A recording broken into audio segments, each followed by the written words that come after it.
प्रभुजी तार डिजाइनर। प्रभुजी ऑथर बहुत सारा बुक जमती कि स्ट्रेस टू स्माइल गोटे 5 वॉल्यूम बुक अच्छी essence of Gita.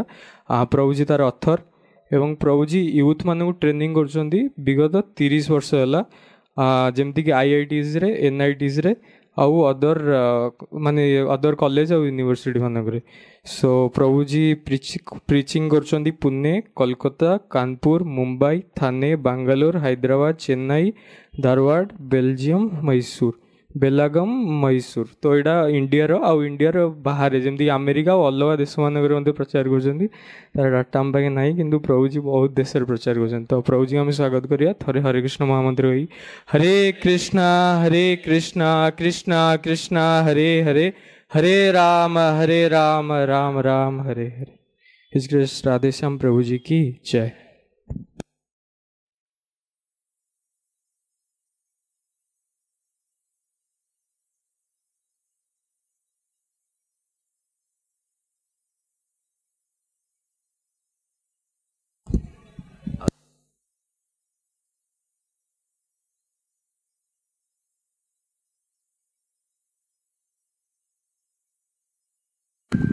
Hare Krishna, tight कर देंगे उसको। हरे कृष्ण कृष्ण कृष्ण हरे हरे। और टाइट कर देना। हाँ बस पूरा टाइट कर देना बस। चल देना। जय राधा माधवा कुंज विहारी, जय राधा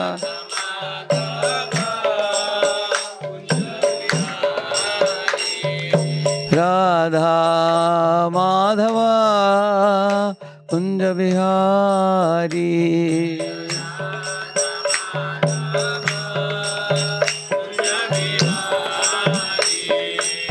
गोपी जन वल्लभा गिरिवरधारी, गोपी जन वल्लभा गिरिवरधारी, गोपी जन वल्लभा गिरिवरधारी।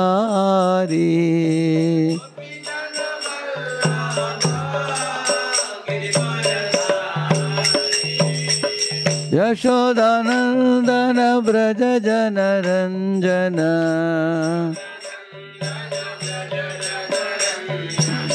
यमुना तीरा वनचारी,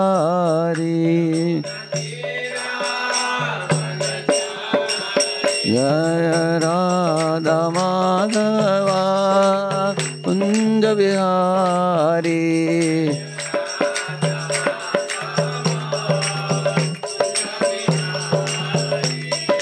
गोपी जन वल्लभा गिरिवरधारी,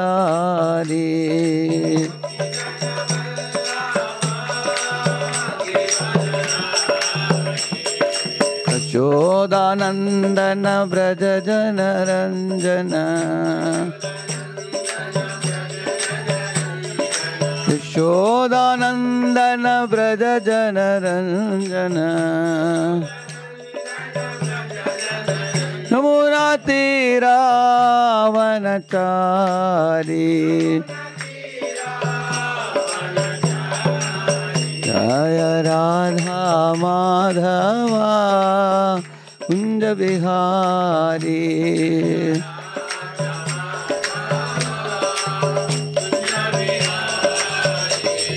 श्री कृष्ण चैतन्य प्रभु नित्यानंद, श्री अद्वैता गदाधर श्रीवासादि गौर भक्त वृंदा।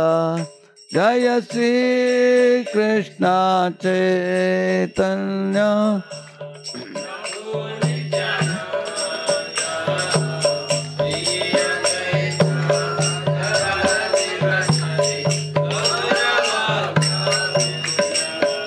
हरे Krishna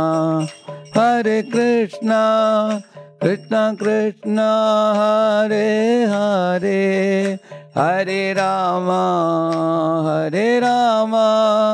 Ram Ram Hare Hare. Hare Krishna, Hare Krishna, Krishna Krishna, Hare Hare, Rama Rama, Hare Hare Krishna, Hare Krishna, Krishna Krishna, Hare Hare, Hare Rama, Hare Rama, Rama Rama, Hare Hare.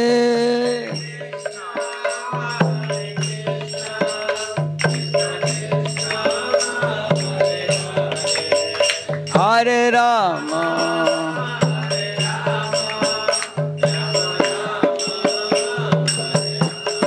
Hare Krishna, Hare Krishna, Krishna Krishna, Hare Hare, Hare Rama, Hare Rama, Rama Rama, Hare Hare, Hare Krishna, Krishna Krishna Krishna, Hare Hare,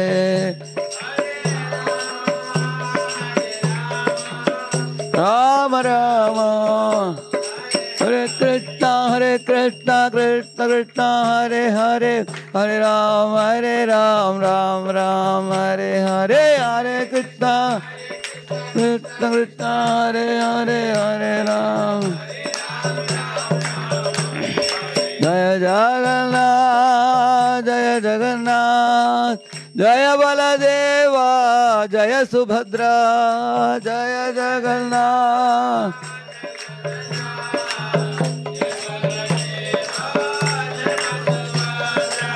Nitai Gauranga Jaya, Nitai Gauranga, Nitai Gauranga Jaya, Nitai Gauranga.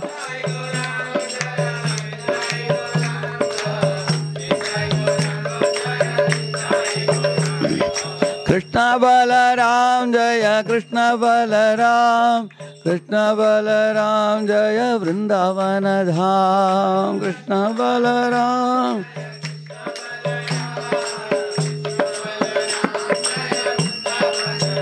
Jaya Radha Gopinath Radha Gopinath Radhe,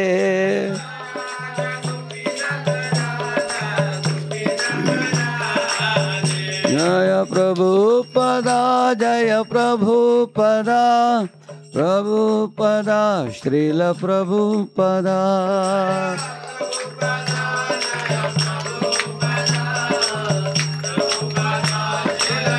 Jai Gaur Hari Bol, Hari Bol, Hari Bol, Hari Bol.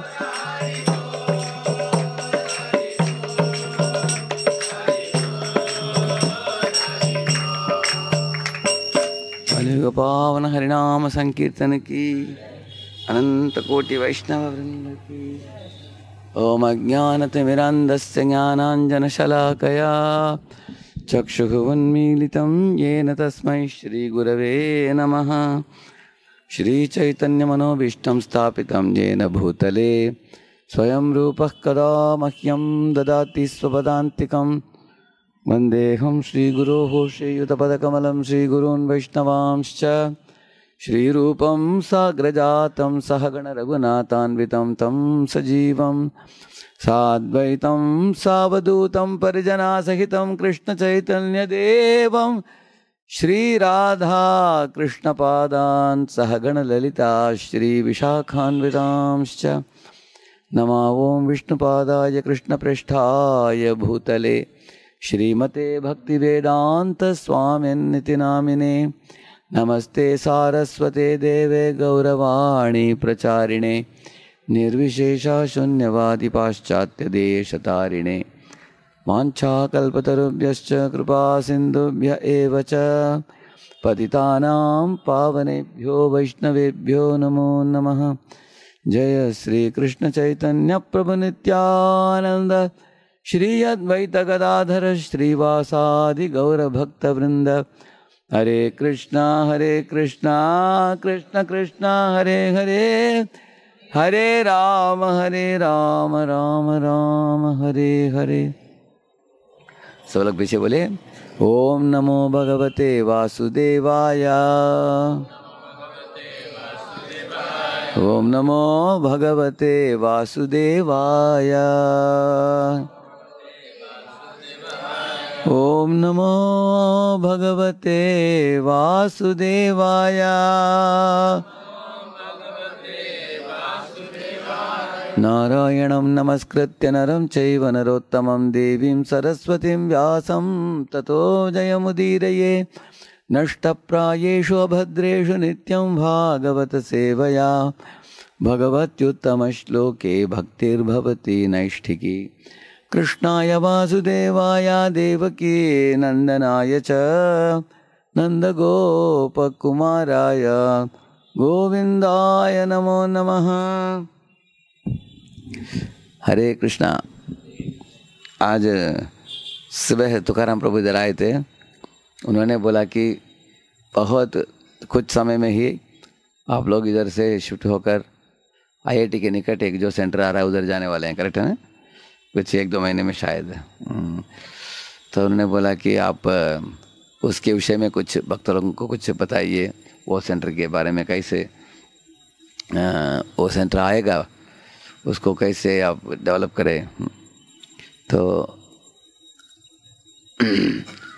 इस स्थान में आपका कितने साल से चल रहा है? 4-5 साल हो गया इधर? कितना? हाँ, 3 years हो गया। Very good. तो इधर आप लोग इकट्ठित होकर संकीर्तन करते आए हो आप लोग। चैतन्य महाप्रभु उधर भी नवद्वीप में ऐसे एक बार उन्होंने अनाउंसमेंट की कि सब लोग अपने अपने घर में भी ताली बजाते हुए संकीर्तन हर दिन शाम को करोगे। और बहुबीर मिलित्वा कीर्तन को संकीर्तन बोलते हैं। अनेक लोग मिलकर साथ में जब भगवान का नाम गाते हैं। तो महाप्रभु का उपदेश बहुत सरल है, लेकिन उसको लागू करने के लिए श्रद्धा की ज़रूरत है। बाकी मार्ग जटिल है, कठिन है, लेकिन भक्ति मार्ग बहुत, इसके विधियाँ बहुत सरल है। एक बच्चा भी कर सकता है। एक बार मुंबई मंदिर में मेरे गुरु महाराज जी, हम लोग घर में गए थे कुछ कार्यक्रम के लिए। एक बच्चा एक चामर लेकर डोला रहा था भगवान को।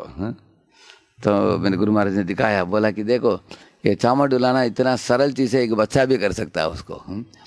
लेकिन उसको हमें श्रद्धा पूर्वक जब हम करते हैं सेवा, तब भगवान उस भक्ति से प्रभावित होते हैं।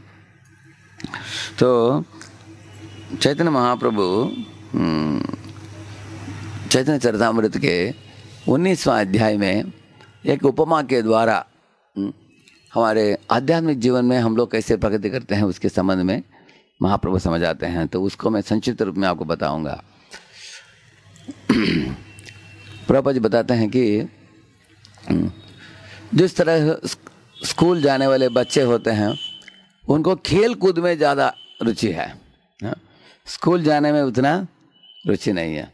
अगर यूनिफॉर्म पहना देती है माता, शू पहना देती है, बस पकड़ कर जाना हो, स्कूल जाना हो, थोड़ा बच्चों को अच्छा नहीं लगता। अगर स्वच्छंद होकर छोड़ दिया जाए खेलने कूदने के लिए, उनको अच्छा लगता है। इसी तरह प्रभुपाद जी बताते हैं कि इस दुनिया में आए हुए जीव विविध तरह के भोग विलास में लगते हैं। खाओ पियो, सो जाओ, खेलो कूदो, ऐसे। लेकिन धर्म के पथ पर चलना हो एक इंसान को, उसके लिए थोड़ा कसरत करने के लिए जीव को तैयार होना चाहिए। क्योंकि स्कूल जब बच्चा नहीं जाएगा, उसके ज्ञान में, उसके विद्या में उसका विकास नहीं होगा, उसको डिग्री नहीं प्राप्त होगा, नौकरी नहीं मिलेगी, पैसा नहीं कमाएगा, तो जीवन यापन नहीं कर पाएगा भविष्य में। लेकिन उन चीज़ों के बारे में बच्चा सोचता है क्या कभी? वो सोचने के लिए अकल भी नहीं है उसको। तो माता पिता जानते हैं, वो क्या करते हैं, बच्चे को लगाते हैं लाइन पे। ठीक है, खेलना हो तो शाम को आकर खेलो बेटा, लेकिन दिन में तुमको क्या करना है, स्कूल जाना है। इसी तरह हमारे माता पिता कौन है, आचार्य हैं।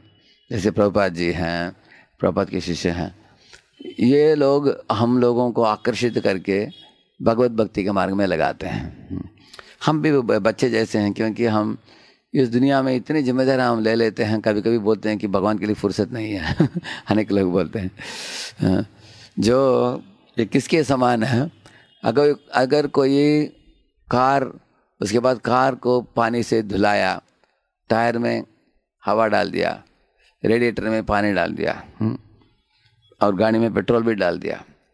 अभी बोलता है कि अभी ड्राइवर को भोजन देने के लिए टाइम नहीं, ड्राइवर को चलाने के लिए बोलो, अभी खाने के लिए टाइम नहीं उसके पास। निकलो बोलेगा तो ड्राइवर खाए बिना कैसे चलाएगा?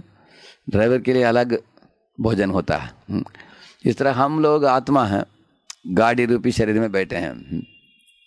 तो गाड़ी के लिए हम इस शरीर को हम नहाते हैं, धुलाते हैं, दान सफाई करते हैं, कपड़े पहनते हैं सब, लेकिन आत्मा की पोषण के लिए समय निकालना पड़ेगा हर एक को। तो आत्मा का पोषण कैसे प्राप्त होता है? हरि कथा और हरि कीर्तन से, हरि कथा और हरि नाम जप से। इसलिए प्रातः काल में इस कान में प्रभुपाद जी ने रखा है 2 घंटा जप, 16 माला का जप और भागवत का श्रवण। ये दोनों के बारे में भागवत में एक श्लोक नारद मुनि वेदव्यास को बताते हैं। एतदातुरचित्तानां मात्रा स्पर्शे चया मुहुः भव सिंधु प्लवो दृष्टो हरिचर्यानुवर्णनम। हे वेदव्यास, ये 2 चीज जो है, हरि कथा और हरि नाम, यही नाव है कलयुग के बहुत बड़े विशाल समुद्र को पार करके भगवत नाम लौटने के लिए। यही नाव है। इन 2 चीजों का सहारा जो लेगा जीव, वो भगवान के शिक्षणों को प्राप्त कर लेगा आसानी से। तो इसलिए हमारे संस्था में हरि नाम जप के ऊपर जोर दिया गया है। 16 माला प्रभु ने फिक्स किया, और हरि कथा के ऊपर भी जोर दिया है इसे। तो महाप्रभु सिखाते हैं सनातन गोस्वामी को। 2 शिक्षा है उनके, एक है सनातन गोस्वामी को, दूसरा है रूप गोस्वामी को। रूप शिक्षा उन्होंने दिया रूप गोस्वामी को दशाश्वमेध घाट में 10 दिन के लिए दिया उन्होंने, और सनातन गोस्वामी को 3 महीने दिया संबंध ज्ञान के बारे में। तो उसमें ये वर्णन आता है संबंध ज्ञान में, आप लोग पढ़ सकते हो, चैतन्य चरितामृत मध्य लीला 19वां अध्याय, उधर हम लोग पढ़ते हैं। उधर बताते हैं महाप्रभु कि जीव जब इस दुनिया में आता है, उसके हृदय में प्रभु के लिए स्वाभाविक रूप से प्रेम है, लेकिन वो प्रेम जो है वो एक छुपा अवस्था में है, छुपा हुआ अवस्था में। जैसे कभी कभी एक माता क्या करती है, रसोई में जब कोयला गरम गरम रहता है, अगर उनको दोपहर को इस्तेमाल करना हो तो उसको बुझाती नहीं है, उसके ऊपर कुछ भस्म डाल देती है, ऐसे रखती है। 11 बजे 12 बजे वापस इस्तेमाल करना हो, ऐसे करती है, वो भस्म निकल जाता है, उसके बाद इसको इस्तेमाल करती है। इसी तरह से हमारे कृष्ण भावनामृत भी एक सुप्त अवस्था में, जैसे उसको क्या बोलते हैं, कोयला, गरम कोयला को क्या बोलते हैं? गरम कोयला बोलते हैं, गर्मा गर्म लाल लाल लाल होता है ना वो, उसके ऊपर आवरण आ गया है अनर्थ का, जो भस्म से तुलना किया। उस अनर्थ को मिटा दिया जाए तो एकदम वेग से वो भगवान की ओर जोश के साथ, एकदम तीव्रता के साथ हम भक्ति कर पाएंगे। तो इस दुनिया में जीव भगवान को क्यों भूल चुके हैं, क्यों भटक रहे हैं? भगवान के बारे में बोलने के बाद भी सुनने के लिए भी आते नहीं हैं। कारण क्या है आप पूछेंगे। जिस तरह एक लोहा होता है, उसके ऊपर अगर मिट्टी आ गया, उसको ऊपर से नीचे डालो, 2 आवाज़ आएगा। ये मेटल का आवाज़ नहीं आएगा। लेकिन मिट्टी को निकाल दिया जाए, उसके बाद एक लोहे को नीचे डालो, क्लंग आवाज़ आएगा ऐसे। जिस तरह उसके ऊपर मिट्टी आ चुका है, इस तरह आत्मा के ऊपर मन का आवरण है, और मन में अनेक दूषित चीज़ें हैं, जैसे वैरी भावना, क्रोध भावना, लोभ भावना, इस तरह के काम, क्रोध, लोभ इत्यादि, जिसके कारण एक इंसान, साधारण इंसान इस दुनिया में सोचता है कि अरे ये करना है, वो करना है, कुछ न कुछ बहाना बताते हैं हमेशा। तो एक बार हिज होलिनेस गिरिराज स्वामी महाराज वो एक कहानी बता रहे थे, पुराणों में से एक कहानी बता रहे थे। वो बता रहे थे कि एक व्यक्ति अपने घर को अच्छा संभालता था वो, लेकिन आध्यात्म के बारे में उसको रुचि भी नहीं था, और मोक्ष प्राप्ति इत्यादि के बारे में कभी सोचता ही नहीं था। वो सोचता था कि पैसा अर्जित करके लेके आना, अच्छा खाना, अच्छा पीना, घर वालों के साथ अच्छी तरह रहना, और इसी में उसका दिन बीतता था ऐसे। तो लेकिन साथ साथ वो साधु संतों को बहुत आदर देता था वो। ऐसा नहीं कि वो नास्तिक था, नास्तिक भी नहीं था वो, था वो आस्तिक, लेकिन उसको आध्यात्म में उतना रुचि नहीं था उसको। तो जब नारद मुनि एक बार उसके पास आ पहुँचे तो नारद मुनि भागवत धर्म को प्रचार करते हैं। भागवत धर्म का मतलब है भगवान और जीव के बीच में जो प्रेम है स्वाभाविक रूप से, ये आत्मा का धर्म है भागवत धर्म। बाकी सब इस दुनिया में छोटे मोटे धर्म अनेक होते हैं। अभी मातृ धर्म है, पितृ धर्म है, जाति धर्म है, कुल धर्म है, देश धर्म है, स्त्री धर्म है, ऐसे अनेक धर्म है इस दुनिया में। लेकिन हर एक धर्म जो है वो छोटे छोटे क्या बोलते हैं, उसका अलग अलग सीमा होता है। जैसे माता पिता की पूजा करना वो घर के अंदर ही है वो। अभी देश की सेवा करना वो घर की सेवा से थोड़ा बड़ा है, विशाल है, तो उसका सीमा बढ़ जाता है। इसे सब मानवता के लिए कुछ कल्याण करना, मानवता को कुछ समाज सेवा करना, वो भी और भी बड़ा है इसे।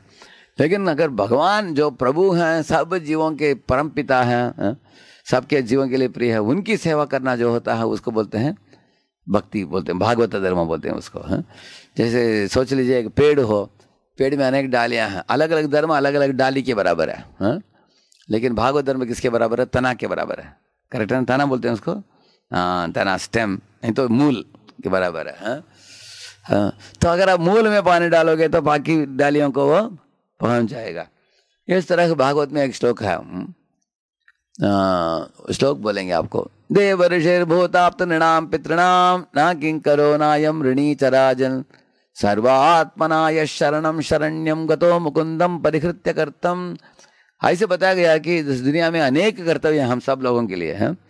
देव, ऋषि, भूत, आप्त, नृणाम, पितृणाम, इन लोगों के लिए कर्तव्य है। जैसे देवता लोग बारिश बरसाते हैं, सूर्य का ताप देते हैं, रोशनी देते हैं, हवा देते हैं, सब कुछ धान्य इत्यादि देते हैं, उनकी ओर हमारा कुछ कर्तव्य है सब देवताओं को। इसलिए तो ब्रजवासी लोग क्या करते थे, इंद्र की हर साल यज्ञ करते थे, करेक्ट ना, क्योंकि उनसे ले रहे हैं बारिश, इसलिए करना चाहिए, करते थे।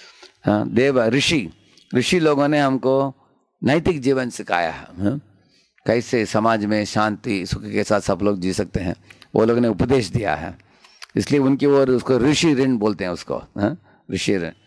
देव, ऋषि, भूत, भूत का मतलब है गाय दूध देती है, पालतू कुत्ता जो होता है घर को सुरक्षा प्रदान करता है, घोड़ा एक स्थान से दूसरे स्थान हमको स्थानांतरित करता है, बैल खेत जोतता है, बिल्ली चूहे को दूर रखता है। इस तरह सब लोग कुछ ना कुछ काम, घरेलू प्राणियां हमेशा कुछ ना कुछ करते हैं, क्योंकि वो हमारे लिए कुछ सेवा दे रहे हैं, हमको भी उनकी ओर थोड़ा आदान प्रदान करना होता है, एक ऋण आ जाता है। क्योंकि अगर आपने किसी से कुछ लिया तो कुछ वापस करना भी चाहिए, ऐसे उनको भूत बोलते हैं। और आप तक का मतलब है जो आपके नाता रिश्ता है, बंधु बांधव हैं आपसे जुड़े हैं, वो भी आपको सपोर्ट देते हैं। अगर आप किसी में कुछ समस्या हो तो वो आएंगे, कभी कभी पैसा भी देते हैं, सपोर्ट देते हैं आपको।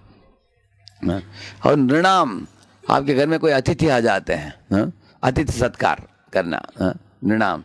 और पितृणाम, आपके दादाजी वो लोगों ने भी आपके वंश में कुछ अच्छा संस्कार देकर चले गए हैं। एक बूढ़ा व्यक्ति था 90 वयस का, वो जमीन खोदकर नारियल का पेड़ लगा रहा था। किसी ने पूछा उसको, अरे तुम्हारा तो हो गया 90, तुम नारियल का पौधा अभी लगा रहे हो, नारियल जब आएगा तुम उसके पहले तुम मर जाओगे, तुमको क्या लाभ मिलेगा? वो बोला, अरे मूर्ख, मेरे लिए नहीं कर रहा हूँ, मेरे बेटा बेटी उनके मेरे पोते आएंगे, वो लोग खाएंगे, हैं ऐसे बोला। क्योंकि वैदिक संस्कृति में लोग अपने बारे में सोचते नहीं है, हमेशा निस्वार्थ होकर दूसरे के बारे में सोचते हैं। इस तरह देव, ऋषि, भूता, आप्त, नृणाम, पितृणाम न किंग करो, ऐसे बोलते हैं। इन सब लोगों की ओर कर्तव्य जो है, आप इस कर्तव्य से तब मुक्त हो जाते हो, कब? जब गतम सर्वात्मनाय शरणम शरण्यम गतो मुकुंदम परिहृत करते। भगवान मुकुंद, भगवान कृष्ण की सेवा में लग गए। ये बाकी ये सब कर्तव्यों में कुछ त्रुटि भी आएगा, कमी भी पड़ेगा, तुम्हारा कुछ ऋण नहीं है, क्योंकि कृष्ण को तुष्ट किया, उसमें बाकी सब जीवरक्षण तुष्ट हो जाते हैं। एक उदाहरण देंगे आपको। अभी अर्जुन कृष्ण का भक्त है, करेक्ट है ना? जब स्वर्ग में गया, इंद्र ने उसको स्वागत किया। इंद्र अपने ही कुर्सी में आधा कुर्सी उसको दिया बिठाने के लिए। किसको? अर्जुन को। आप लोग जानते हो कि इंद्र हमेशा उसको न्यूनगंडता होता है, वो डर होता है कि कोई हमारा कुर्सी चोरी ना कर ले। इसलिए कोई ऋषि मुनि कुछ करता तपस्या तो कुछ अप्सरा को भेजता था, है ना? लेकिन जब अर्जुन जाता है, अर्जुन से डर नहीं, क्योंकि इंद्र को मालूम था कि यह अर्जुन शुद्ध भक्त है और सीधा भूलोक से गोलोक भगवत धाम चला जाएगा ये, है? हमारे साथ स्पर्धा नहीं है, इसलिए उसको बैठने के लिए कुर्सी में स्थान दिया उसको, इंद्र भी। और शिव जी ने उनको पाशुपतास्त्र दिया, करेक्ट है ना? शिव जी ने भी दिया उनको। अनेक देवी देवता अलग अलग, अग्नि ने उनको रथ दिया, अग्नि घोड़े दिया, ऐसे आप देखते हैं। तो इस तरह आप देख सकते हैं कि भगवान के भक्तों को देवता लोग भी सेवा देना चाहते हैं। जब परीक्षित महाराज 7 दिन उन्होंने ये सुना, कथा सुना भागवत का, 7वां दिन जब देह त्याग करने वाले थे, उस समय फूल की वर्षा हुई आसमान से। देवता लोग फूल की वर्षा कर रहे थे कि परीक्षित का जीवन यशस्वी हो गया, प्रसिद्ध हो गया, वो शुद्ध भक्त है, वो अभी भगवत धाम लौट रहा है। सब लोगों ने आशीर्वाद देकर उनको भेजा। इसका मतलब देवता लोग खुश होते हैं जब आप कृष्ण की भक्ति करते हो। इसी तरह पृथु और अर्ची, वो राजा था और रानी थी सारे दुनिया के, दोनों शुद्ध भक्ति किया। जब आकाश मार्ग में दोनों वैकुंठ विमान में जा रहे थे, तब देवी देवता लोग प्रार्थना करते हैं और वो लोग फूल की वर्षा करते हैं उनके ऊपर। बोलते हैं कि देखो धर्मपत्नी अर्ची पति के पद चिन्हों में चलते हुए कितना शुद्ध भक्ति करके अभी दोनों वैकुंठ धाम लौट रहे हैं, और हम लोग देवी देवता होने के बावजूद भी हटक गए हैं भौतिक दुनिया में, और ये कितने भाग्यशाली हैं। तो इस तरह ध्रुव महाराज वापस लौट रहा है भगवत धाम, तब फूल की वर्षा होता है उनके ऊपर भी। इस तरह देवी देवता खुशी होते हैं जब हम भगवान की भक्ति करते हैं। इस तरह एक श्लोक है पद्म पुराण में, वो बताता है कि आपके दादा दादी जो परलोक चले गए हैं, नहीं तो स्वर्गलोक में, नहीं तो पितृलोक में जो होते हैं, जब आप भक्ति करते हो उसको देखकर वो आनंदित होकर नाचते हैं, ऐसे बताया है। वो उधर से आशीर्वाद देते हैं अपने वंशज लोगों को, कि ये लोग भक्ति में जुड़े हैं, मेरे वंश में कितना भाग्यशाली हैं, क्योंकि ये जीवन मुक्त होकर भगवत धाम लौटने का मार्ग है भागवत धर्म। ऐसे तो ये भागवत धर्म किसका धर्म है? आत्मा का धर्म है। बाकी अभी शारीरिक धर्म भी होता है अनेक इस दुनिया में। अगर आप कोई ब्राह्मण हो, तमिलनाडु में ब्राह्मणों का एक संघ है, ब्राह्मण संघ करके, अगर आप पहचानते हो कि मैं ब्राह्मण हूँ तो ब्राह्मणों के संघ में जुड़ते हैं। अगर कोई किसी का जन्म हुआ अभी कर्नाटका में, वो लोग कर्नाटका क्लब बनाते हैं, देखा आपने? एक भाषा का। इस तरह उड़िया का लोग उड़िया क्लब भी बनाते हैं, देखा आपने? करेक्ट ना? उड़िया क्लब है, तेलुगु क्लब है, तमिल क्लब है। अगर हम भाषा से पहचानते हो तो उस भाषा वाले क्लब के पास आप जुड़ जाओगे, आपका करते हुए आ जाओ, वो लोग आपको सर्विस दे देंगे, ये करो वो करो क्लब के लिए। करेक्ट ना? अगर कोई भारत देश से पहचानता हो तो देश के लिए वो कुछ काम करेगा, वो एक देशभक्त बनकर। अभी अनेक लोग फ्रीडम स्ट्रगल के लिए काम किया, करेक्ट है ना? पहचानता, आप जिस चीज से पहचानते हो आप, तो उसकी सेवा आपको तुरंत आ जाएगा आपको। तो इसलिए हम अगर भगवान से पहचानते हैं, हम सोचते हैं कि भगवान के हम अंश हैं, तो हमारी सेवा किसके लिए है? भगवान के लिए है। वही भगवान बताते हैं। तो चैतन्य महाप्रभु ने यही बताया, देखो हर जीव के हृदय में भगवान के लिए स्वाभाविक तरह से प्रेम है, लेकिन वो छिपा हुआ अवस्था में है। लेकिन थोड़ा उसको बढ़ावा दिया जाए, वो तुरंत एक जीव उसको पकड़ लेगा उसको। जैसे शायद आपने देखा होगा कुछ मोटर में कभी स्विच ऑन कर दिया आपने, आवाज आता है लेकिन पानी उठाता नहीं, वो देखा आपने कभी? क्या कारण है? कोई इसको जानते हैं? कोई आवाज तो आता है मोटर का लेकिन उठाता नहीं पानी। कारण क्या है? हाँ हाँ, पाइप में आर गैप है। हाँ?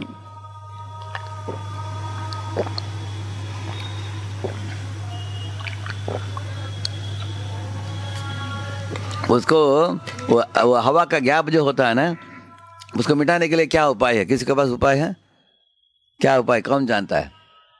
आपने किया है किसी ने? हाँ, एक मग पानी डालकर अंदर लेकर डालोगे आप, वो आर गैप मिट जाएगा। तो उसके बाद गुबुक करके पानी आएगा, देखा आपने? उसके बाद बार बार मग डालना पड़ता है क्या पानी? एक ही बार डालते हो, उसके बाद लगातार चलता है। इसी तरह भगवान और जीव के बीच में ईगो गैप आ गया, अहंकार का गैप आ गया। अभी जीव बहिर्मुख होकर ये इस दुनिया में आ गया, तो भगवान ऊपर, हम नीचे हैं। तो हम इस दुनिया में आकर हम लोग बिगड़ जाते हैं, क्योंकि विकारों से, काम क्रोध मद लोभ मोह मत्सर इत्यादि से। और इतना हम लोग इस दुनिया में, दुनिया के जिम्मेदारियों में हम लोग डूब जाते हैं कि भगवान को भूल जाते हैं। तो हमारे जीवन में प्राइमिंग करने वाला कौन है? गुरु है। गुरु क्या करते हैं? जीव और भगवान के बीच में जो अहंकार का गैप जो है, उसको कैसे मिटाते हैं? हमको हरिनाम देते हैं और 4 नियम देते हैं, भक्ति मार्ग की साधना, भक्ति का मार्ग देते हैं। इन चीज़ों को पकड़कर हम करेंगे, धीरे धीरे हमारी योग्यता को बढ़ाते हैं। आपके हाथ को पकड़कर ऊपर खींचते हैं, भगवान के श्री चरणों को पकड़कर नीचे खींचते हैं। भगवान को बोलते हैं और कृपालु बन जाए, और कृपालु बन जाए। नित्यानंद प्रभु महाप्रभु को बोला, महाप्रभु तो चक्र को ले लिया हाथ में, किसको काटने के लिए? हाँ, मदाई, जगह मदाई। हाँ, बीच में नित्यानंद प्रभु आ गए। महाप्रभु बोला, है नित्यानंद हट जाओ, अभी उसको छोड़ना है, चक्र छोड़ नहीं पा रहे हैं वो। बीच में आ गए। नित्यानंद ने बोला कि नहीं नहीं महाप्रभु, इनके ऊपर छोड़ दोगे आप तो अनेक लोगों को मारना पड़ेगा आपको कलयुग में। कलयुग में बहुत अयोग्य जीव है। तब नित्यानंद प्रभु ने माफ़ी, ने उनको बोला कि माफ़ कर दीजिए, माफ़ कर दीजिए। इसलिए भगवान की पाँव को पकड़कर गुरु क्या करते हैं? नीचे खींचते हैं, बोलते हैं कि और कृपालु बन जाइए जीवों की ओर। ऐसे जैसे अभी अद्वैत आचार्य प्रभु ने महाप्रभु को बुलाया इस दुनिया में, आकर आपकी कृपा बरसाई। नित्यानंद प्रभु ने भी महाप्रभु की कृपा को पतित जीवों को भी लेकर गए। प्रभुपाद जी भारत से अमेरिका जाकर पतित से पतित हिप्पियों को दिया उन्होंने, करेक्ट है ना? तो गुरु क्या करते हैं? जीवों की योग्यता को बढ़ाते हैं, भगवान की कृपा को भी बढ़ाते हैं। और ऐसे करने से क्या होता है? गैप बढ़ता है, कम होता है। ऐसे काम करके तो जीव को भगवान की सेवा में जोड़ देते हैं। तो प्राइमिंग करके ऐसे, इससे क्या होता है? जीव भक्ति में परम आनंद का अनुभव करना चालू हो जाता है उसको। लेकिन इसके लिए वैदिक साधना भक्ति बहुत गंभीरता से करना होता है। उसके 5 पंचांग भक्ति बोलते हैं। सब लोग पीछे बोलिए। साधु संग नाम कीर्तन भागवत श्रवण, मथुरा वास श्रीमूर्ति श्रद्धया सेवन। साधु संग नाम कीर्तन भागवत श्रवण, ठीक है। सर्वप्रथम बताया गया है साधु संग से आपको भक्ति मार्ग का परम रहस्य आपको मालूम हो जाएगा। हाँ, जैसे एक छोटा बालक 5 वयस का दासी पुत्र था, वो संग किया किसके साथ? भक्ति वेदांतों के साथ, है ना। भक्ति वेदांत के साथ संग करके वो चतुर्मास के लिए आए थे। वो लोग कुछ गुरुकुल में ठहरे थे। तो ये लड़का की माँ जो थी, दासी थी, उन्होंने बच्चे को भी लेकर गया, दंडवत प्रणाम किया और उन साधु संतों की सेवा की। कुछ प्रसाद परोसने के लिए बच्चे को भेजती थी। तो बच्चा तो गया सेवा करने के लिए, लेकिन जिन लोगों की सेवा कर रहा था उनके चरित्र से प्रभावित हुआ। वो लोग कथा में इतना रुचि लेते थे, कृष्ण की अलग अलग कथाएं बता रहे थे, जैसे कालिया दमन लीला, गोवर्धन लीला, भगवान की माखन चोरी की लीला। तो ये एकदम आकर्षक लीलाएं आपस में बोलकर भगवान की गुणादिशयों के बारे में चर्चा कर रहे थे। तो ये बच्चा 5 वयस का बालक सेवा करते समय एक बार पूछ ही दिया उसने, आप इतने अच्छा कथा बता रहे हैं लेकिन मैं अयोग्य हूँ, एक साधारण दासी पुत्र हूँ, नीचे कुल में जन्मा हूँ, क्या मैं भी ये कथा श्रवण कर सकता हूँ क्या? तो वो लोगों ने बोला, है बच्चे देखो, ये कथा श्रवण के लिए सिर्फ श्रद्धा की जरूरत है। ऊंचे कुल नीचे कुल भगवान हरि नहीं देखते हैं, हरि सबको स्वीकारते हैं। तो तुम्हारे अंदर श्रद्धा है, यही तुम्हारी योग्यता है। आ जाओ जरूर, रोज आप सुन सकते हो। तो कथा श्रवण करके बाद में लड़का महान भक्त बनाओ। क्या बोल रहा है? तत्रान्वहं कृष्ण कथा प्रगायताम अनुग्रहेणा शृणवं मनोहरा ता श्रद्धया मेनु पदं विशृण्वतः प्रिय श्रवस्यंगममा भवत रुचि। तो बोल रहा है कि इन लोगों की कथा इतना मधुरिमा था उसमें, उसको सुनकर मेरे अंदर और भी श्रद्धा जग गई, रुचि लग गई, ऐसे बताता है। क्योंकि ये लोगों की कथा बहुत अद्भुत कथा थी। जैसे भगवान कालिया के ऊपर नाचते हैं, उधर एक प्रश्न उठता है कालिया के धर्म पत्नियों को, ये जो है कालिया बड़ा पापी होगा इसलिए तो उसको सर्प का शरीर मिला है उसको, क्रूर होगा पूर्व जन्म में। ऐसे क्रूर व्यक्ति के सर के ऊपर आपने अपने श्री चरणों की धूली कैसे डाला आपने? ये तो विरोधाभास लग रहा है। क्योंकि लक्ष्मी जी जो है वो बिल्ववन नाम के एक स्थान में वृंदावन में ऐसे हाथ जोड़कर आपके लिए प्रार्थना कर रही है कि हमको भी रास नृत्य में एक मौका मिले, गोपियों के समान मैं भी नाच कर मैं भाग लेना चाहती हूँ, ऐसे लक्ष्मी जी प्रार्थना कर रही है। लेकिन लक्ष्मी को एंट्री नहीं मिल रहा है। कारण क्या? भगवान ने बोला तुमको अगर रास नृत्य में भाग लेना हो आपको खिचड़ी खाना पड़ेगा बजबाज जैसे, नहीं तो रोटी सब्जी खाना पड़ेगा। लेकिन वैकुंठ में बहुत ऐश्वर्यशाली प्रसाद बनता है, और वो अनेक आभूषण पहनती है, अपने आप को श्रृंगार करती है, भगवान विष्णु को भी श्रृंगार करते हैं ऐसे। तो इसलिए एक श्लोक है इसे, कस्यानुभवश्चन देव विद्महे तवांग्रेणु स्पर्शाधिकार यदुवांचयाशी ललनाचर तपो विहाय कामांच चिरम धृतव्रता। ये बोल रही है नागपत्नियां, लक्ष्मी जी को भी आपने धूल की अपने पद धूली मांगते हैं, उसको दिया नहीं। लक्ष्मी जी तो हमेशा आप लोग देखते हो लक्ष्मी की विग्रह कैसे रहता है, ऐसा रहता है। यहाँ से क्या निकलता है? आपने देखा नहीं क्या निकलता है?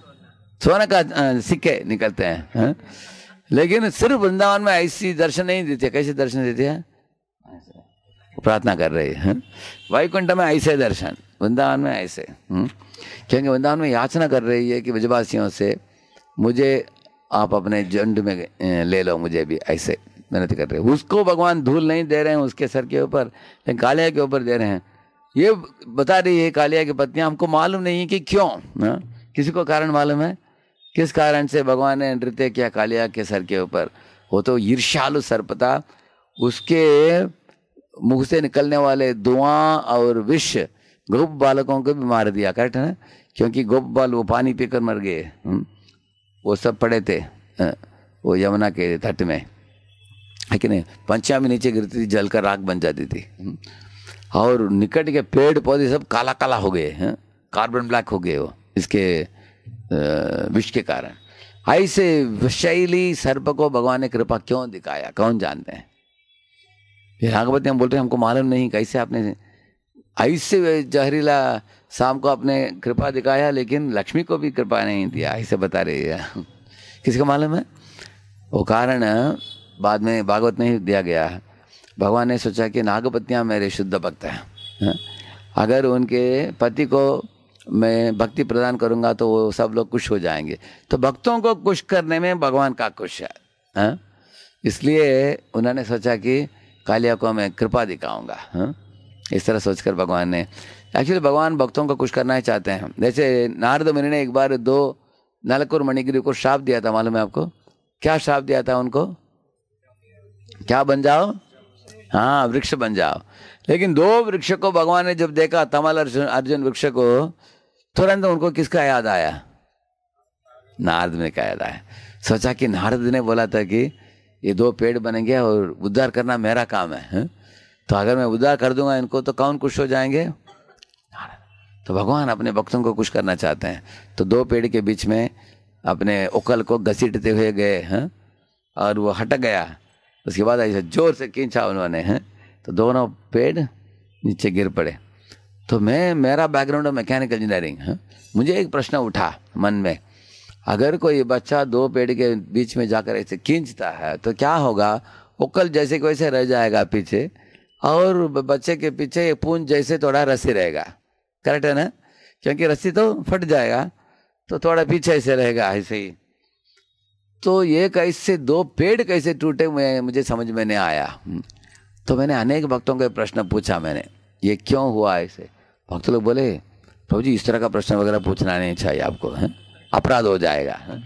जो दिया है वो मान लेना चाहिए, ऐसे बोले। शुरुआत के दिनों में मैं पूछता था अनेक भक्तों को, बाद में मैं पढ़ा, इसलिए विश्वनाथ चक्रवर्ती ठाकुर की कमेंट्री में उन्होंने लिखा है भगवान ने उस रस्सी को ऐसे शक्तिपात किया जैसे वो रस्सी था वो, लेकिन स्टील वायर से भी ज़्यादा मजबूत बन गया वो, है? इतना मजबूत बन गया कि दोनों पेड़ों को तोड़ने का क्षमता किसको दिया, भगवान ने रस्सी को दिया इसलिए तो उसको तोड़ पाए हैं। तो इस तरह भगवान उद्धार करते हैं किसी को भी, किसके इच्छा के अनुसार उद्धार करते हैं।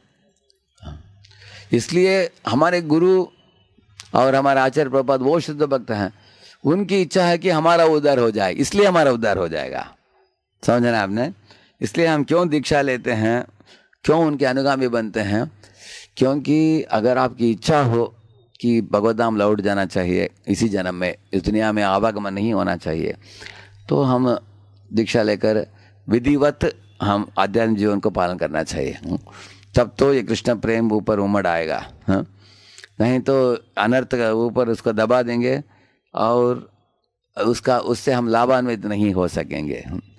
तो इसलिए अनुकूल्य से संकल्प, प्रतिकूल्य से वर्जनम, रक्षस्यतीति विश्वासो, गोपतृत्वे वर्णम तथा आत्मनिक्षेप कार्पण्य षड्विधा शरणागति। इसमें बताते हैं कि जो भी भक्ति के लिए अनुकूल है उसको स्वीकारो, हाँ? जितना भी मुश्किल हो फिर भी स्वीकारो। जैसे रात को जल्दी सोना कुछ परिवारों में वो नामुमकिन है, सोते सोते उनको 11 बज जाता है, लेकिन हमें 9:30-10 बजे सो जाना चाहिए लेटेस्ट, हाँ? और जल्दी उठना वो भी तकलीफ है उनको, क्योंकि रात को लेट सोया इसलिए लेट उठते हैं। जल्दी उठ जाना, जैसे प्रभु जी बोलते हैं all devotees of ISKCON worldwide rise by 4 AM, ऐसे प्रभु जी लिखते हैं। सारे इस्कॉन के वर्ल्ड जो है सारी दुनिया में लोग कितने बजे उठते हैं? 4 बजे, ऐसे प्रभु जी लिखते हैं। क्यों 4 बजे उठते हैं? 4 बजे उठ कर नहा धो लिया, 4:30 बजे रेडी हो गए, तो आपको फुर्सत मिलेगा नाम जप करने के लिए, आरती उतारने के लिए, थोड़ा भागवत कुछ आधा घंटा पढ़ने के लिए समय मिलेगा हमको। जल्दी सोना, जल्दी उठना, सुबह मैक्सिमम राउंड्स को पूरा कर देना, हाँ? नाम जप और भागवत, नहीं तो प्रभुपाद जी के एक लेक्चर 15 मिनट सुन लेना, हाँ? सुबह प्रभुपाद जी के अनेक वीडियोस हैं, ऑडियोस हैं, उसको सुन लेना, हाँ? और इस तरह करके उसके बाद हम ऑफिस के लिए निकलोगे आप, माताओं के लिए घर में घरेलू काम है, प्रभु जी लोग ऑफिस के लिए निकलेंगे, तो आपको पूरा दिन बहुत बढ़िया जाएगा, क्योंकि जो आपने डाला है अंदर तो सद्विचार को पैदा करेगा वो आपके मन में, तो पूरा दिन एकदम प्लेसेंटली जाएगा। और दिन में आने वाले अनेक स्ट्रेस देने वाले चीज़ें हैं वो उसको सहन करने की शक्ति भी मिल जाएगा आपको, भगवान अंदर अंदर दे देंगे आपको। तो इस तरह ये वैदिक साधना भक्ति जो है उसमें साधु संग, अभी साधु संग में हम आने से, साधु महात्माओं के संग में आने से हमको रुचि प्राप्त होता है। वही हुआ वो बालक जो दासी पुत्र था, उसको महान भक्त बन गया, अगले जन्म में वो नारद बन गया वो, ऐसे।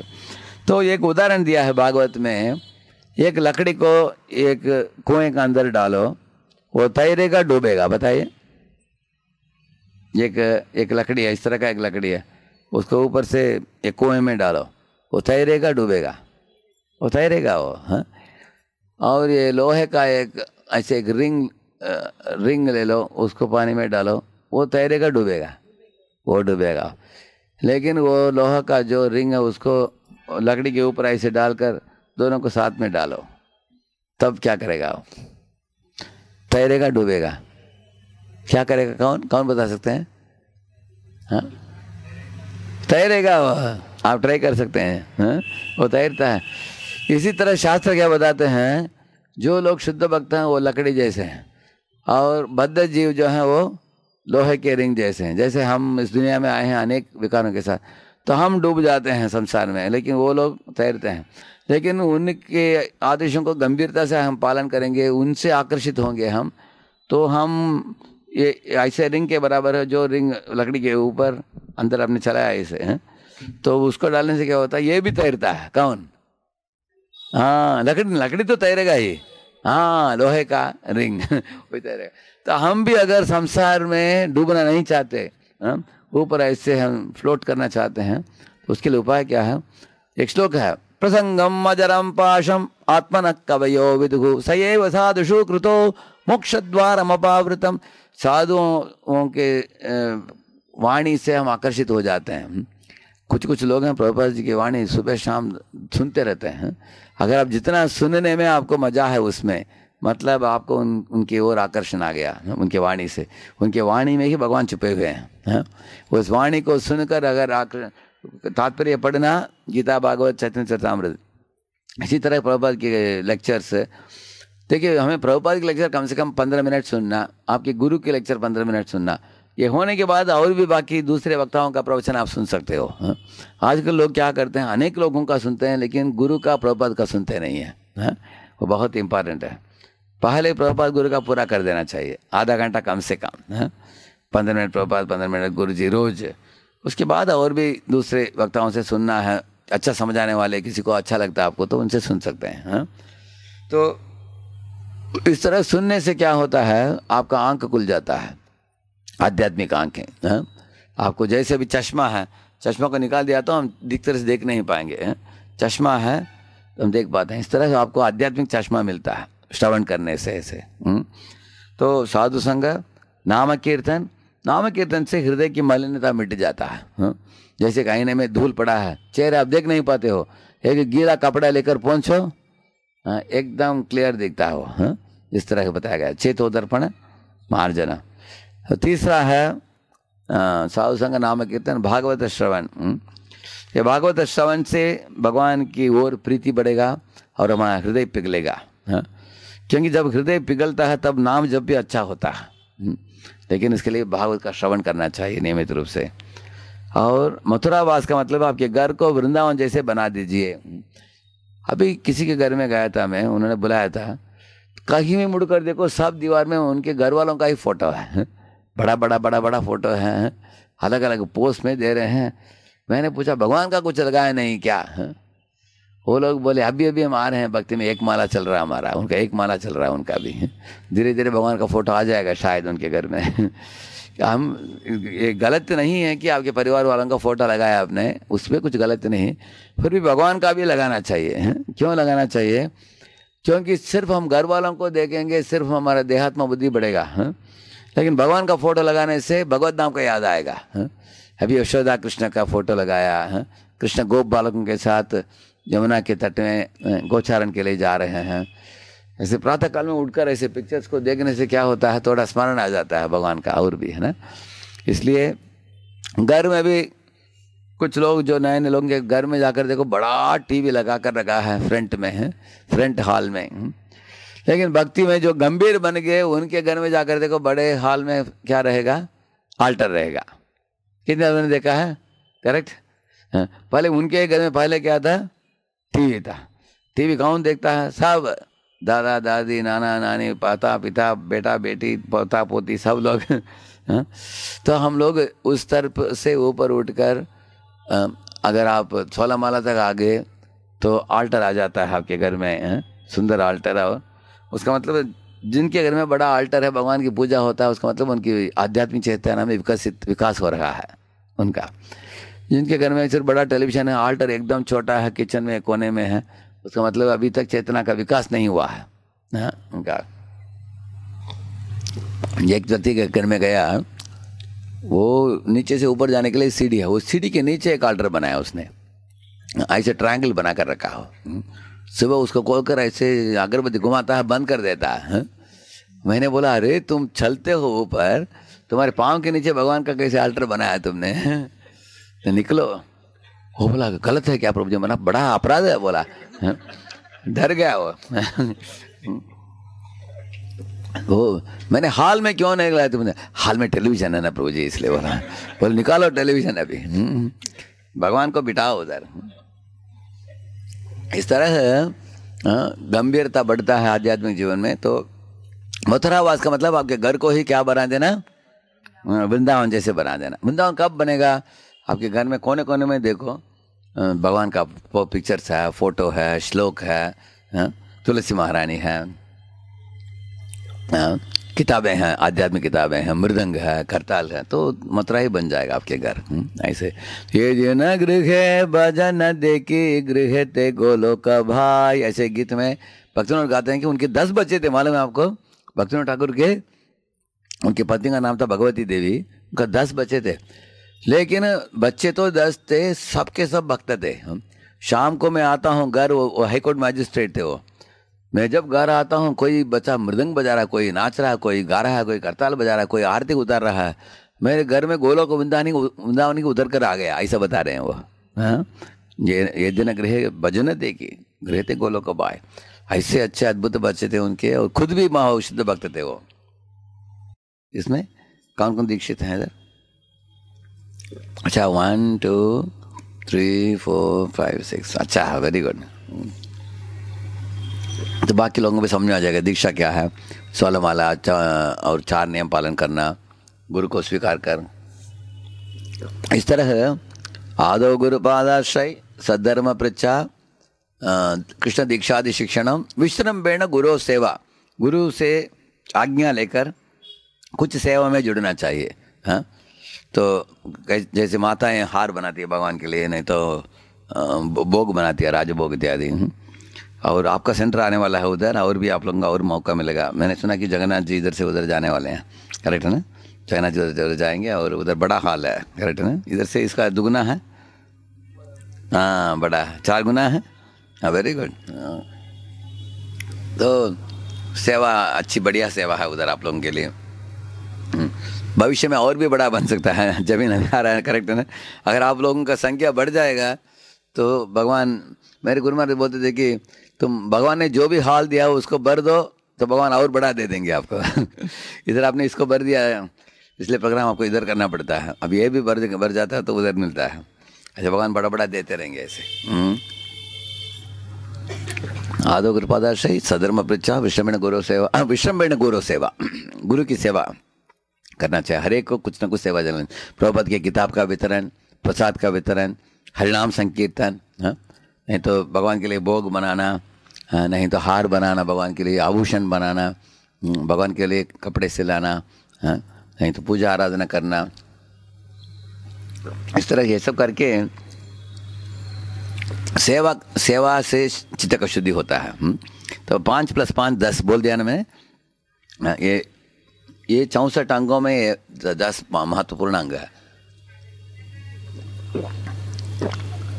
महाप्रभु बोले कि ये जब पौधा बढ़ता है, पानी का सिंचन जो करते हैं पौधे को, वो क्या है? श्रवणम कीर्तनम, हाँ, हरिनाम का जाप और भागवत का श्रवण, वो ही पानी का सिंचन है। कुंपन क्या है? 4 नियम आप लोग जानते हैं, अवैध संग नहीं, नशा नहीं, मांसाहार नहीं, द्यूत क्रीड़ा नहीं। हाँ, और एक कुंपन बताया उन्होंने, क्या है? आपके चारों दिशा में भक्तों से घेर कर रहो। इसका मतलब भक्तों के बीच में रहो, अकेले कभी मत हो जाओ, हमेशा अच्छे भक्तों के संग में ही रहो। किसी भी दिशा में आप मुड़ो, आपके पास एक भक्त होना चाहिए, चारों दिशा में। ऐसे अच्छे भक्तों के बीच में रहना, वो भी एक कुंपन है। वो हमारे लिए कुंपन है, क्योंकि माया हमारे निकट नहीं आ पाती, क्योंकि ये भक्त लोग रोक देंगे माया को। है ना? ऐसे तो भक्तों का एक कुंपन है, 4 नियम का एक कुंपन है। और महत्वपूर्ण चीज़ महाप्रभु बोला, कभी भी वैष्णव का अपराध मत करो, ईर्ष्या मत हो जाओ किसी भक्त से। अगर किसी भक्त का प्रशंसा होता है तो उनको निंदा मत करो, क्योंकि वैष्णव अपराध किसके समान है? एक बड़े हाथी, मोटा हाथी आकर आपके जो पौधा जो है उसको उखाड़ देगा जमीन से। है इस तरह भक्ति पूरा नष्ट होता है जब हम किसी से ईर्ष्यालु होकर हम उनको अपमानित करते हैं इत्यादि। हैं, इसलिए उससे दूर रहो। और एक चेतावनी दी वहाँ प्रभु ने, जब आपका पौधा बढ़ता है साथ साथ खरपतवार भी बढ़ता है। हाँ, जैसे मैं इसका टमाटो बनाता था मैं हमारे गार्डन में, बचपन में हम करते थे ऐसे। एक दिन मैंने देखा टमाटो प्लांट जो था, क्या बोलते हैं टमाटो हिंदी में, क्या बोलते हैं? टमाटर बोलते हैं। हाँ, टमाटो प्लांट के निकट और एक पौधा आया था, एकदम ऐसे ही दिख रहा है वो। मेरे पिताजी पानी खींच कर देते थे, हम लोग पानी डालते थे। हमको एरिया अलॉट किया था पिताजी ने, मैं मेरा करता था, मेरे बहन अपने करती थी। हम अलग अलग करते थे, भिंडी, बैंगन, ये टमाटर सब करते थे, फूल भी करते थे हम लोग, झंडू इत्यादि वगैरह करते थे। तो मैंने पिता को बोला कि पापा ये पता नहीं चल रहा है कि ये टमाटर का प्लांट है, ये दोनों का ये जो पत्ता होता है एक समान दिख रहा था। पिताजी बोले चिंता मत करो बेटा, वेट करो, जब फल आएगा तब पता चलेगा। टमाटर में टमाटर का फल आएगा, अभी दूसरे में देखो क्या आता है। तो अगले दिन देखा मैंने टमाटर का बड़ा बड़ा हरा रंग का आया था, वो बड़ा टमाटर। अगले दिन वो पक गया, लाल हो गया वो। लेकिन पड़ोस वाला जो पौधा था उसमें इतना छोटा एक फल आया। प्रभु जी बोले ये विष है, इसको जड़ से उखड़ कर फेंक दो, बोला उन्होंने। तो उखाड़ कर उसको फेंक दिया। उसके बाद तो उसके बाद उन्होंने बोला कि इसको बड़ा होने ही मत दो, जब खरपतवार शुरुआत से उसको क्या निकालते जाओ। तो हमारे नाम जप करते समय हमारे लिए खरपतवार क्या है, भुक्ति मुक्ति सिद्धि इत्यादि है। भक्ति का मतलब है कभी कभी नाम जपते समय कुछ भोग के विषयों मन में आते हैं। अगर मन में वो विषय आते हैं उसका मतलब है हमारे थोड़ा जप का ध्यान, थोड़ा पानी खरपतवार में डाल रहे हैं हम लोग, समझा ना आपने, तो वो भी बढ़ जाते हैं। तो अगर भोग वासना की गलत गंदे चीज़ों में मन जाता है तो तुरंत जोर से नाम लेना चाहिए, हरे कृष्ण बोलना चाहिए। इसे ऐसे बोलने से मन भागते हुए आ गया, क्या हो गया क्या हो गया, क्यों चला रहे हो ऐसे, भागते हुए आएगा ऐसे, जोर से करना चाहिए। और बीच में ज़्यादा गैप नहीं छोड़ना चाहिए। हरे कृष्ण कृष्ण कृष्ण हरे हरे, हरे राम राम राम हरे हरे, हरे कृष्ण। मन सोचेगा अरे छोड़ ही नहीं रहा बीच में, पकड़ कर रखना पड़ेगा उसको। क्योंकि हम कभी कभी इधर उधर देखते हुए करना, दो अवयव हैं आंख और कान, इनको बचा कर रखना चाहिए जब करते समय। मैं कान को एक मेरे पास ये भी है, ये ईयरफोन को लगा लेता हूँ उसको, ईयर प्लग है मेरे पास। और आंख को एक आंख बंद ही कर देता हूँ, एक ही आंख को खोलकर इधर देखता हूँ, किसी और को देखता ही नहीं हूँ। इसको इधर देखते हुए थोड़ा मला कर लूँगा एक साथ ऐसे। क्यों बोला, तो आंख को और कान को संभालने से ध्यान अच्छी तरह ध्यान लगेगा, हम नाम को सुन पाएंगे हम। हाँ, तो खरपतवार का मतलब है इस तरह हम दुनियादारी चीज़ों के बारे में सोचना, योजना बनाते रहना नाम जपते समय। इसके बदले हमें क्या करना चाहिए, बोलना चाहिए कि हे प्रभु, हे भगवान, मैं आपका नित्य दास हूँ, हे राधा रानी, मुझे भगवान की सेवा में जोड़िए, चित्त को शुद्ध कीजिए, ऊपर उठाइए, भगवान की सेवा में लगा दीजिए हमको। पता नहीं कितने करोड़ों जन्मों से हम लोग दुनिया में भटक रहे हैं। भगवान से बात करना चाहिए, याचना करनी चाहिए, और उस भावना से नाम जपना चाहिए। हमें सोचना चाहिए कि वैसे तो भगवान ने 24 घंटा दिया हमको, है ना, उस 24 घंटे में कितना टाइम जपते हैं हम लोग, 2 ही घंटा। हमारे गोस्वामी लोग 2 लाख नाम जपते थे वो लोग, और हरिदास ठाकुर कितना, 3 लाख। अभी हम जो कर रहे हैं 16 वाला कितना मालूम है आपको, वो 25,000 है, 25,000। और वो लोग 2 लाख का मतलब 8 गुना ज़्यादा वाला करते। 2 लाख का मतलब है 128 राउंड्स, और 3 लाख का मतलब 192 राउंड्स। हम लोग सुनते ही बेहोश हो जाएंगे, हैं। इसलिए जो भी थोड़ा बहुत दिया है हमको उसको ध्यान से करना चाहिए, कम से कम, हाँ, 2 घंटा जो भी है। इस तरह खरपतवार को निकाल दिया, कुंपन लगा दिया, और पौधे को पानी का सिंचन किया, जो श्रवण आदि जल ऐसे बताते हैं, श्रवण कीर्तन स्मरण इत्यादि, और शिवग्रह की पूजा, बस इसको जीवन भर करते रहो सरलता से। महाप्रभु ने नित्यानंद को बोला, सुनो सुनो नित्यानंद, सुनो हरिदास, सर्वत्र हमारा आज्ञा करो हो प्रकाश, प्रति घरे घरे गिया करो यही भिक्षा, बोलो कृष्ण भजो कृष्ण करो कृष्ण शिक्षा। 3 ही चीज़ बोला उन्होंने। बोलो कृष्ण मतलब है भगवान का नाम जपो, भजो कृष्ण मतलब भगवान के श्री विग्रह का पूजा आराधना करो, सर झुको, और करो कृष्ण शिक्षा का मतलब है गीता भागवत पढ़ो, अध्ययन करो, सिखाओ, बस। 3 ही चीज़ है। हमारे मूवमेंट बहुत सरल है, सिर्फ हमें श्रद्धापूर्वक इन विषयों को गंभीरता से उतारना चाहिए जीवन में। तो आप लोग उधर जाने वाले हो, इधर से उधर, उधर सुविधा ज़्यादा है, सिर्फ लोग आना चाहिए उधर। आप लोग इस एरिया के निकट हो, उस एरिया के निकट हो, कितने लोग उस एरिया के निकट हैं? अच्छा, IIT से निकट है आप? अच्छा है, और कोई? एक ही है इधर से। अच्छा, आप लोगों को इधर से उधर जाना हो तो क्या ऑटो है, बस है, क्या है इधर से? मिलता है, ऑटो मिलता है इधर से। इधर से कितना टाइम लगता है? 10 मिनट लगता है इधर से, 10 मिनट, 5 मिनट बस। पर्सनल व्हीकल भी है, लेकिन सुविधा और अच्छा है उधर आपके लिए, इससे भी अच्छा है उधर।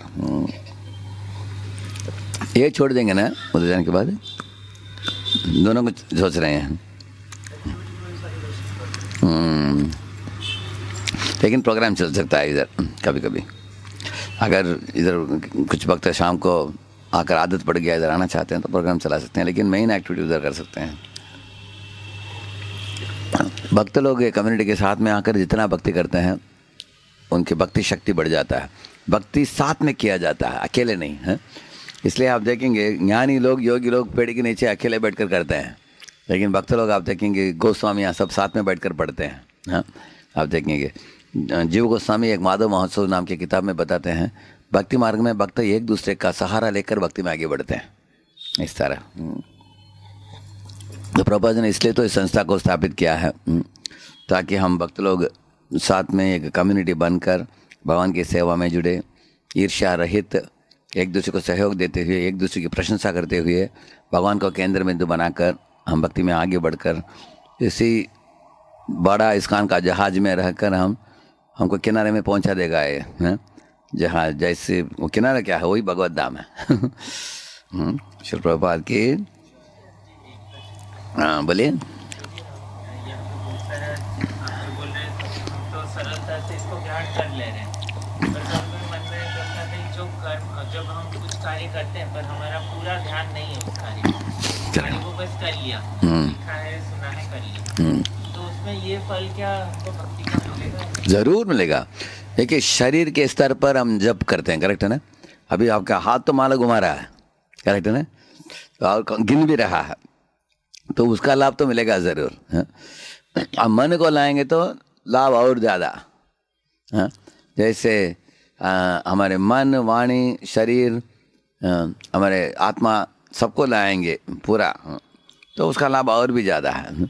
लेकिन जो भी करते हैं अज्ञात सुकृति बोलते हैं ना, अज्ञात का मतलब है अनजाने से किया हुआ भक्ति के लिए भी सुकृति है, उसके लिए भी ज़रूर उसके लिए मिलता है। वो भक्ति ही है, लेकिन वो बहुत कम स्तर का भक्ति है, क्योंकि भक्ति का मतलब काया वाचा मनसा प्रवृत्ति, काया वाचा मनसा निवृत्ति, करेक्ट है ना? तो हम काया लाते हैं लेकिन मनस और वाचा ला नहीं पाते हैं, क्योंकि मन भटकता है। तो उससे क्या होता है, जितना आप आगे बढ़ सकते, सरल उदाहरण देता हूँ। कार में जा रहे हैं आप, बीच बीच में कुछ सिनेमा पोस्टर देखा, थोड़ा कार को ऐसे चलाया, उधर उसको देखा, और आगे थोड़ा चिक्की खरीदना है, इसमें इधर जाए, ऐसे जाने से क्या होता है, स्पीड आपको कम हो जाता है। भोग ऐश्वर्य प्रसक्ता नाम तया अपरिचित सा। तो आप सही दिशा में ही हो, लेकिन हम जितना दूर कवर करेंगे वो कम हो जाएगा, करेक्ट है ना? इसलिए जो घोड़ा गाड़ी भी चलाते हैं, वो घोड़े को ये लगाते हैं, मालूम आपको क्या बोलते हैं उसको? अच्छा, दोनों साइड है, ब्लाइंडर है वो, ब्लाइंडर। हाँ, वो क्यों लगाते हैं? तो घोड़ा घास को देख नहीं पाएगा वो। अगर घास को देखेगा घोड़ा तो उसको खाने के लिए जाएगा, टाइम बीत जाएगा उसमें। इसलिए क्या करता है, घोड़ा गाड़ी में घास बहुत भरपूर इकट्ठी करके रखता है। वो घोड़े को दिखा भी देता है, देखो तुम्हारे लिए बहुत पैक किया हूँ मैं, घास है तुम्हारे लिए, लेकिन उधर पहुँचने के बाद देंगे तुमको, अभी बीच में नहीं, बीच में इधर उधर नहीं जाने का, सीधा जाओ। अब नाम जप के पहले हमें संकल्प लेना चाहिए। आज का नाम संकल्प, आज का नाम जब हम तीव्रता से करने वाले हैं, कुछ मन को इधर उधर जाने नहीं देंगे। प्लानिंग प्रोग्रामिंग वगैरह नाम के जप के टाइम नहीं करेंगे, पहले से योजना बनानी चाहिए। हम तो पुणे में हमेशा एक जपाटाक करते हैं शुरुआत, तो जपाटाक करने के बाद तुरंत मन में ऊपर रहता हो, हाँ, विचार रहता है कि हरिनाम के बारे में महिमा सुना, तो महिमा ऊपर रहते समय नाम करते समय लगता है मन। इसलिए आप लोग पढ़ भी सकते हैं कुछ हरिनाम के संबंध में श्लोक, छठे अध्याय से पहले दूसरे चैप्टर्स में हजामिल के, इसमें विष्णुदूत कितने सुंदर सुंदर श्लोक बोलते हैं। उसको श्लोक पढ़ा, अनुवाद पढ़ा, उसको थोड़ा स्मरण करते हुए जपा चालू करेंगे तो ध्यान से होगा पहले से।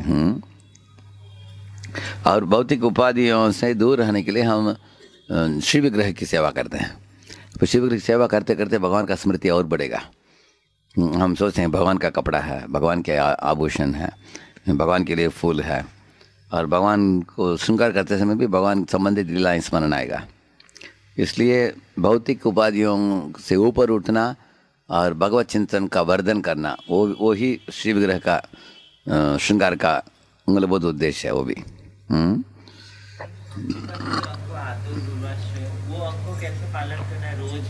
किसका? हाँ, आदो गुरु पादस्य जो है, देखिए गुरु के पद कमलों में आश्रय लेने का मतलब है उनके आदेशानुसार जीवन चलाना। तो आप गुरु के लेक्चर सुनते जाना चाहिए। अभी लेक्चर सुनते हैं, ऐसा सुनकर इसे छोड़ना नहीं चाहिए। अगर पेपर पेन है हमारे पास, गुरु कुछ बोलते हैं उसको नोट करके रखना चाहिए। जैसे मेरे गुरु महाराज बहुत जोर देते हैं त्रिनाद पिशुनिचय के ऊपर, त्रिनाद पिशुनिचय न थर्व पिशुना मान न मार देना। वो बोलते हैं कि तुम बड़ा बड़ा चीज़ करने की ज़रूरत नहीं जीवन में, लेकिन भक्तों को नाखुश नहीं करना चाहिए। भक्तों को आदर देना चाहिए। अगर कोई भक्तों का आदर देगा, प्रेम से रहेगा, बड़ा सेवा भी नहीं करेगा, मैं उससे खुश हूँ। मेरे गुरु महाराज ऐसे बोलते हैं। तो इसलिए हम लोग डरते हैं अपराध के लिए। तो इस तरह आपके गुरु का एम्फेसिस क्या है वो आप सुनना चाहिए उनके प्रवचनों से। जिन जिन विषयों के ऊपर जोर देते हैं उसको नोट करके आप उसको पालन करोगे तो उससे गुरु खुश हो जाएंगे उससे। और ये भी समझना चाहिए कि अगर किसी का गुरु, उदाहरण के लिए सोने भक्तिचार स्वामी, उदाहरण के लिए भक्तिचार स्वामी अभी उनका वैकुंठवास हो गया उनका, तो उनके कुछ शिष्यों ने मुझे मिला और पूछा कि प्रभु जी हम तो गुरु को तुष्ट करना चाहे, अभी गुरु चले गए भगवान के पास, अभी किसको खुश करना चाहे हमको। मैंने बोला ऐसा नहीं कि भगवान के पास चले गए अभी आपका कनेक्शन कट गया, ऐसा नहीं है। हाँ, उधर से देख रहे हैं वो। हाँ, उनके शिष्यों को कृपा बरसा सकते हैं उधर से। एक बार हम लोग बांग्लादेश में गए थे, 3 घोष ब्रदर्स का एक समाधि है, गोविंद घोष, माधव घोष, वासुदेव घोष, तीनों का। तो हम लोग जाकर नमस्कार किया और प्रदक्षिणा किया हमने। इस जो इंद्रनंदन स्वामी महाराज थे, वो बोले, हम 20 ब्रह्मचारी थे हम लोग, वो बोले कि आप लोगों में कुछ लोग सोचने की संभावना है कि ये तो समाधि है, समाधि के अंदर किसी को बिठाया नहीं तो लेटा, तो मांस इत्यादि प्राणियाँ खा लेते हैं, सिर्फ हड्डी बचता है बस, ऐसा आप लोग सोचने की संभावना है। लेकिन वो जड़ बुद्धि है। ऐसा सोचने वाला बुद्धि क्या है? जड़ बुद्धि है। लेकिन चिन्मय बुद्धि का मतलब क्या है? आप जानते हो कि इस आत्मा जो था इस शरीर में, अभी उसका सिद्ध देह प्राप्त हो गया, किधर? भगवान के धाम में। ये साधना देह है, लेकिन हम शरीर छोड़ने के बाद उधर पहुंच जाएंगे भगवान के पास। वो देह क्या है? सिद्ध देह। तो वो सिद्ध देह में गोपी होते हैं शायद, नहीं तो गोप जो भी भूमिका निभाते हैं उधर से वो देख रहे हैं नीचे। अगर उनके समाधि में आकर कोई प्रदक्षिणा किया, दंडत किया, उधर से वो आशीर्वाद देने के लिए सक्षम है, ऐसे उन्होंने बताया। इसलिए तो समाधियों की पूजा किया जाता है वैष्णव इसमें। अभी प्रभुपाद के समाधि में जाकर हम लोग प्रार्थना करते हैं, प्रभुपाद को ही प्रार्थना करते हैं, प्रभुपाद सुनेंगे, क्योंकि जिस रोल में भगवान के धाम में हैं वो, तो क्योंकि भगवान का भी कांटेक्ट में हो, वो साथ साथ जीव मुक्तावस्था में देखकर आशीर्वाद दे सकता हो। हाँ, इसलिए अभी आपके गुरु महाराज के लेक्चर्स हैं, उन लेक्चर्स को लेकर सुनकर नोट्स बनाकर उसको जीवन में उतारने से वो आशीर्वाद को भी आकर्षित कर सकते हैं। क्लियर ना? अभी देरी हो गया, 8:40 हो गया है। मैं थोड़ा जल्दी सो रहा हूँ क्योंकि कल हम लोग मंदिर में मंगलारती के लिए जा रहे हैं सुबह। तो मैं प्रार्थना करता हूँ कि आप का सेंटर जल्दी ही जल्द पूरा हो जाए और खुल जाए। मैं अगले बार जब आऊँगा शायद हम उधर आएंगे देखने के लिए। हरे कृष्णा। कृष्णा श्री प्रभुपाद की।